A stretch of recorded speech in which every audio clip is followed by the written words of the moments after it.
Sit here. We're somewhere around Barstow on the edge of the desert when the drugs began to take hold.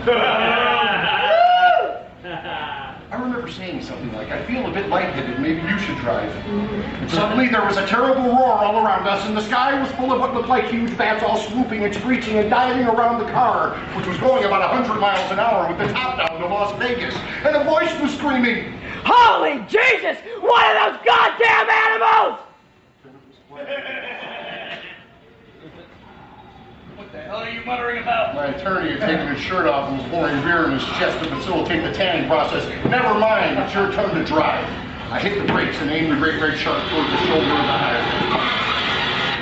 No point mentioning those bats I bought. The poor bastard will see that soon enough.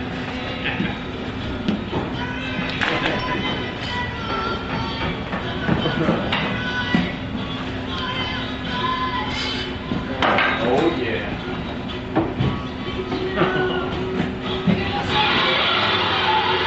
It was almost noon and we still had over 100 miles to go. They would be tough miles. Very soon I knew we would both be completely twisted. But there was no going back, no time to rest. We would have to ride it out.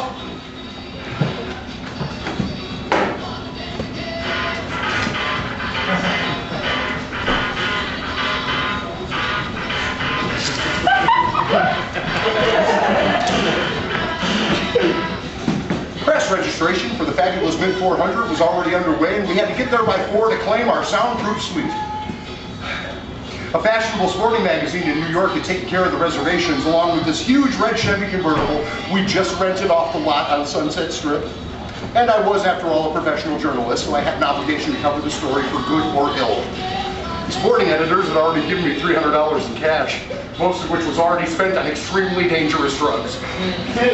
The trunk of the car looked like a mobile police narcotics lab. We had 2 bags of grass, 75 pounds of mescaline, 5 sheets of high-powered water acid, salt shaker full of cocaine, half full. Also a whole multicolored galaxy of uppers, downers, in-betweeners, screamers, laughers, also a quart of rum, a quart of gin, a case of Dos Equis, a pint of raw ether, and 2 dozen apples. All of this had been rounded up the night before in a frenzy of high-speed driving all over Los Angeles County. From Topanga to Watts, we picked up everything we can get our hands on. Not that we needed all that for the trip, but once you get locked into a serious drug collection, the tendency is to push it as far as you can. The only thing that really worried me was the ether. There's nothing in the world more helpless, irresponsible, and depraved than a man in the depths of an ether binge. And I knew we'd get to that rotten stuff pretty soon. Probably at the next gas station. We'd sample just about everything else, and yes, now it was time for a long snort of ether, and then do the next 100 miles in a horrible, slobbering sort of spastic stupor. The only way to keep alert on ether is to do a lot of amyls. Not all at once, but steadily, just about maintain the focus at 90 miles an hour through Barstow. Man, this is the way to tread. He leaned over to turn up the volume on the radio, kind of moaning the words. 1 toe over the line. Sweet Jesus, 1 toe over the line. What did you see those goddamn bats? I could barely hear the radio, slumped over, grappling with the tape machine turned all the way up on Sympathy for the Devil. It was the only tape we had, so we played it constantly over and over as a kind of dimensional counterpoint to the radio, and also to maintain our focus on the road. My attorney saw the hitchhiker long before I did. Hey, let's give this kid a lift. And before I could mount any argument, we were stopped. And this poor oaky kid climbed in the car with a big grin on his face saying, Hot damn! Whatever wrong with butter will be called. Is that right? Well, then I guess you're about ready to, eh? The kid nodded eagerly as we roared off. We're your friends, man! We're not like the others.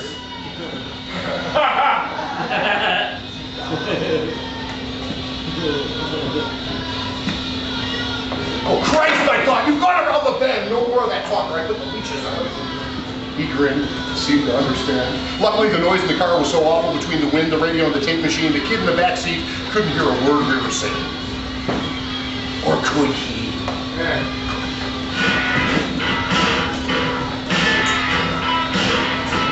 How long can we maintain, I wondered? How long before one of us starts raiding and jammering at this boy? What will he think then? This same lonely desert was the last known home of the Manson family. Will he make that grim connection when my attorney starts screaming about bats and huge manta rays coming down in the car? If so, we'll just have to cut his head off and bury him somewhere. Because it goes without saying that we can't turn him loose. They'll report us at once to some kind of Nazi outback law enforcement agency and they'll run us down like dogs. Oh, Christ. Did I just say that or think it? Was I talking? Did they hear me? I glanced over at my attorney, but he seemed oblivious. Watching the road, driving our great red shark along at 110 or so. There was no sound from the back seat. Maybe I better have a chat with this boy, I thought.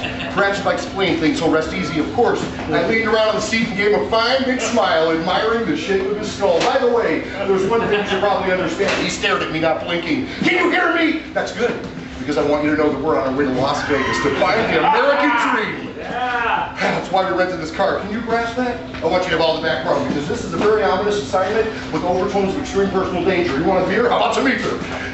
What? Never mind, let's get right to the heart of this thing. You see, about 24 hours ago, we were sitting in the Polo Lounge at the Beverly Hills Hotel in the patio section of chores.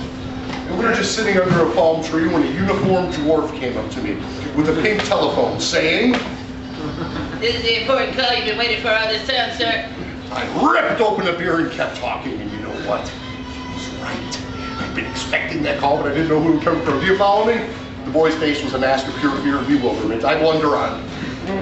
I want you to know that this man at the wheel is my attorney. He's not just some dingbat I picked up on the Sunset Strip. Shit! Look at him. He doesn't look like you or me, does he? Because he's a foreigner. But it doesn't matter, does it? Are you prejudiced? Oh, hell no! I didn't think so, because in spite of this man's race, he's very valuable to me. I glanced over at my attorney, but his mind was somewhere else. I whacked the back of the driver's seat with my fist. This is important. Goddamn it, that's a true story! Keep your hands off my fucking neck! The kid in the back seat looked like he was ready to jump right out of the car and take his chances. Our vibrations were getting nasty. But why? I was puzzled. Frustrated. Is there no communication in this car? Had we deteriorated to the level of dumb beasts? Because my story was true. I was certain of that. It was extremely important, I felt, for the meaning of our journey to be made clearly understood. We've been sitting in that Polo Lounge for many hours, drinking Singapore swings with the mezcal on the side and Dos Equis chasers, and when the call came, I was ready. The twerk approached our table cautiously, as I recall. And when he handed me the pink telephone, I said nothing, merely listened, then I hung up. That was headquarters. They want me to go to Las Vegas at once and make contact with a Portuguese photographer named Lucero. I didn't have all the details. All I did was check into my suite and he'll sink me out. My attorney said nothing for a moment, then he suddenly came alive in his chair. God hell, I think I see the pattern. This is gonna be real trouble. He asked for more drink. Yeah. You're gonna need a lot of legal advice before this thing is over. My first piece of advice to you is that you get yourself a really fast car with no top and get the hell out of LA for at least 48 hours. God damn it, just blows my weekend to hell. Of course, naturally I'll have to go with you. And we'll have to arm ourselves. Why not?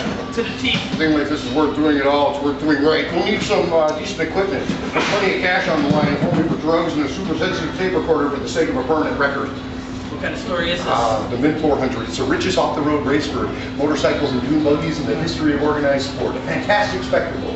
In honor of some fatback bracero named Del Webb, who owns the luxurious Mint Hotel in the heart of downtown Las Vegas. At least that's what the press release said. My man in New York just read it to me. Well, as your attorney, I'd advise you to buy a motorcycle. How else can you cover this kind of thing righteously? Where can we get hold of a Vincent Black Shadow? What? A fantastic bike.